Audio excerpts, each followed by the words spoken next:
தென்றல் வந்து தீண்டும்போது என்ன பாட்டு கேக்குது?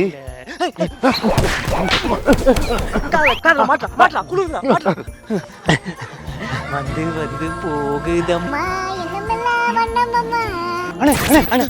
குளிர்காலத்துல இந்த காதை மூடினா மட்டும் குளிர் கம்மியா ஃபீல் ஆகுதுல, அது ஏன்? அது ஏன்னா இந்த மாதிரி குளிரான சமயத்துல நம்ம உடம்புல இருந்து போற சூடான ரத்தம் நம்ம உடம்போட முக்கியமான உறுப்புகளுக்கு தான் அதிகமா போகும், காதுக்கு கம்மியா தான் போகும். சோ காது சீக்கிரமாவே கூல் ஆகிரும். இது போக நம்ம உடம்போட மத்த இடங்கள் எல்லாம் கொழுப்பாலையும் மசில்ஸாலையும் மூடப்பட்டிருக்கும். இது நம்ம உடம்புல இருந்து வர ஹீட்டை தக்க வச்சுக்கும். ஆனா காதுல அப்படி எதுவும் பெருசா இல்லைங்கிறதால அந்த ஹீட் எல்லாமே வெளியே போயிட்டு சீக்கிரமா சில்லுன்னு ஆயிரும். இப்ப நம்ம காதை மூடும் போது அந்த ஹீட் எதுவுமே வெளியே போகாது. அது காதுக்கு ஒரு மாதிரி இதமா இருக்கும். நம்ம மூளையும் அப்பாடா குளிர் போயிடுச்சு போல அப்படின்ற ஒரு உணர்வை கொடுக்கும். இதனாலதான் நம்ம காதை மூடுனா குளிர் கம்மியாகுது.